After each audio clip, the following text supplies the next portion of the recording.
Hello everyone, this is International Master John Daniel Bryant bringing you my state championship game. If my opponent had managed to draw this game, then he would have been the champion instead of me. So this was the decisive game. My opponent was a young, talented teenager from Southern California, International Master Craig Hilby. And before this game, we played about 6 times, and all those games were draws. However, when I was white against him, I was losing in those games.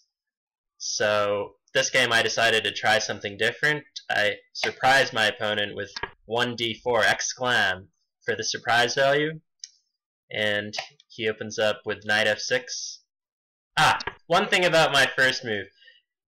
Well-known player around the Southern California area, International Master Jack Peters, commented to me before the round started. He said, do you ever get bored of playing the same openings like over and over again? Referring to my relatively predictable 1e4 repertoire, specifically my c3 Sicilian, which I had beaten I am Keaton Kura with in the previous round, and have beaten Jack with multiple times.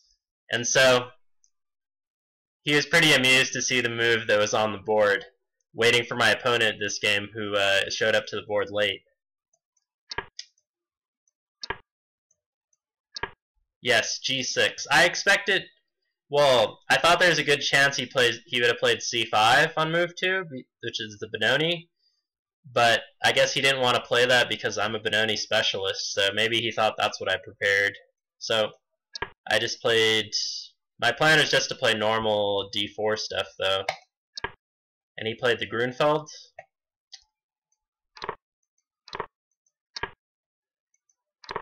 So white has a big center, 2-pawn center, but black is going to contest it basically on the dark squares. And there's a lot of other things to say about it, but I'll restrict my comments to that for now. Yes, this move, knight f3, and my next move, I had intended to play some lines involving bishop e3, which are quite different. But yeah, at this point I realized that I didn't play according to plan, and so now I had to improvise. So this wasn't the position I was going for. However, I'm familiar with this position, which I had on the black side in a blitz game once, so I knew a little bit about how to play for white since I lost that game. He takes. This move I don't like because I think a better move would be like queen d7, and then on h3, then I like bishop e6. And I think this is a more ambitious way of playing, occupying this hole here, and then he's gonna like push his pawns, do something like that, I would say. Bring his rooks to c8 and d8 perhaps. So that's what I think is better, but it's not like e6 is so bad. I mean, he still should have had an okay position. So now I have the bishop pair, and I was threatening to give him bad pawn structure by taking that knight and forcing that pawn to be isolated and weak on c6. I renew that threat with rook c1, and he defends against it. And here I was very happy because this is the exact position that I had in the blitz game. My opponent played queen a4, and I responded with knight takes e5, and I thought my opponent might too, but this is very bad. After queen takes d7, knight takes d7, bishop takes b7, take, rook b8, white has rook c7, and basically there's like 2 things that can happen here. He either wins this pawn, or he's going to be able to open up the game with d5, and then his 2 bishop advantage will be too great at that point. So all of this stuff is very bad for black. But my opponent played better than I did in that blitz game, so he played rook c7. And so I take the opportunity to ruin his pawn structure and I just mount the pressure, doubling my rooks on that weakness. Okay, so I attack, he defends. And here, it's like, now what do I do? Like, how can I possibly improve my position? He just put all his defense on that one point. Should I try and push my pawns here? What does that actually do, though? It's actually going to weaken my king position more than it weakens his. And so, I think that the course of action I found was best. Bishop d2. And he responds queen d5. Then bishop a5 was my plan, so I wanted to get his rook off of the defense of this pawn. But he counterattacks. Once I move my rook, then he can take my pawn, and so that's what happened.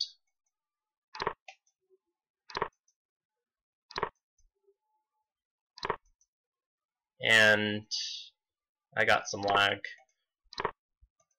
Yes, here, this was the position I was aiming for back when I played bishop d2. Like, I knew this was going to happen, and then my idea is to play bishop d8 next, and then bishop e7 or bishop f6 will be very strong, because I'm creating some mating threats against his king.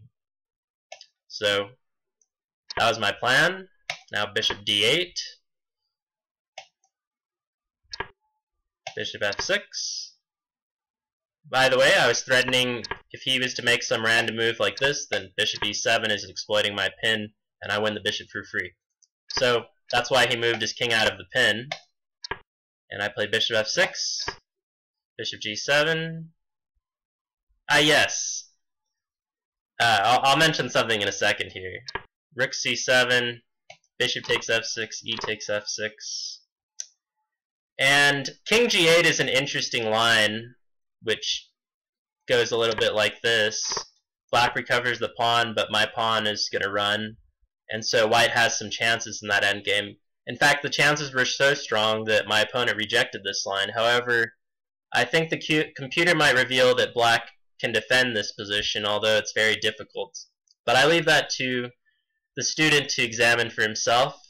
It could be very interesting and enlightening. But anyway, my opponent played this move, g5, and I think that was the last mistake, because after this, he cannot come back, as you'll see.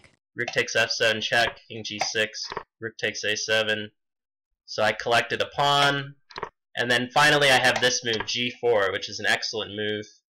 And I think it's the only move that wins, because otherwise, in general, in these rook and pawn endings where you have an extra pawn on your flank, like either on one of these three squares, the evaluation of the position of whether it's a win or a draw depends on whether black can get adequate counterplay with his pawns, whether he can get his pawns rolling before you transfer your king to the other side of the board. So his king would like come here and eat my pawns, and so it's a matter of time.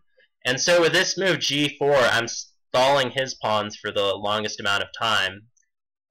Endgames often come down to pawn races, so it's all, you have to just calculate how to gain the most time, much of the time. So after this g4 move, it's somewhat clear that he's lost, which brings up a point. After the game, we discussed it a bit, and we concluded that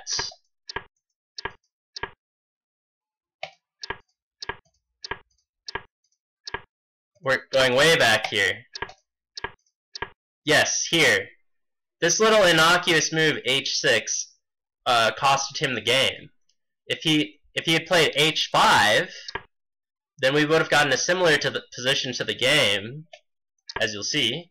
Like this.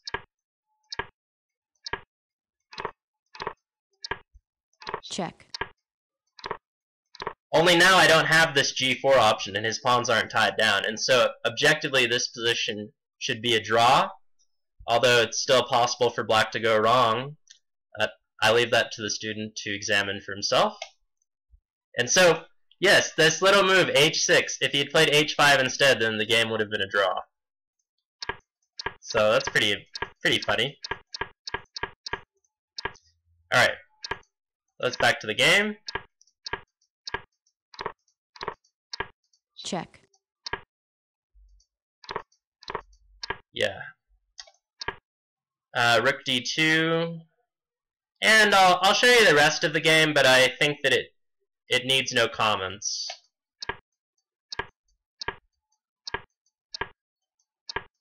Check.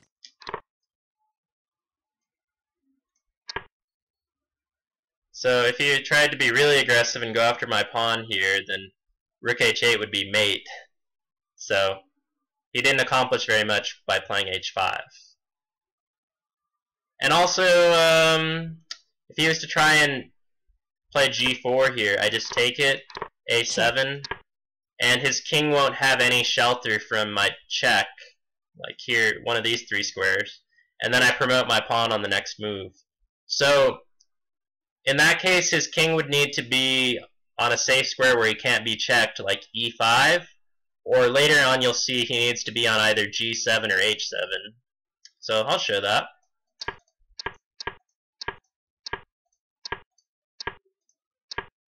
Check. Yeah, he has nothing better to do than go back. And so yes, see, he just goes back to d7. I mean, he's accepted. If he left his king here, then I'm threatening rook g8 check, and then I promote my pawn. So yeah, that's why he plays king g7. And if he plays king f7, then I have this trick, rook h8. And then if he takes this pawn here, then I go check here and I skewer his king. So that's pretty common endgame, rook endgame trick. So he has to put his king on g7 like he did. And I played king f1, e5, f3, and well, I just stopped him from pushing either of his pawns, basically. And he has nothing better to do than just move his king back and forth. And after I played king e1, he actually resigned because, to put it simply, my king will come here, and then his rook is restricted to this file because if he moves, then I move my rook and I queen. So after I move my rook here, then he'll have to move like rook somewhere here, and then I'll gradually move my king up the board like that, and then I'll come in and take some of his pawns, and that'll be a win. And yet, it's still not that simple. If you take the time to examine those types of positions for yourself, I think you'll find that it's still not that easy to win. So I'll leave those positions for the student to examine. Well, I hope you all enjoyed this video. Like and subscribe if you want to see more, and I'll see you all later. Peace.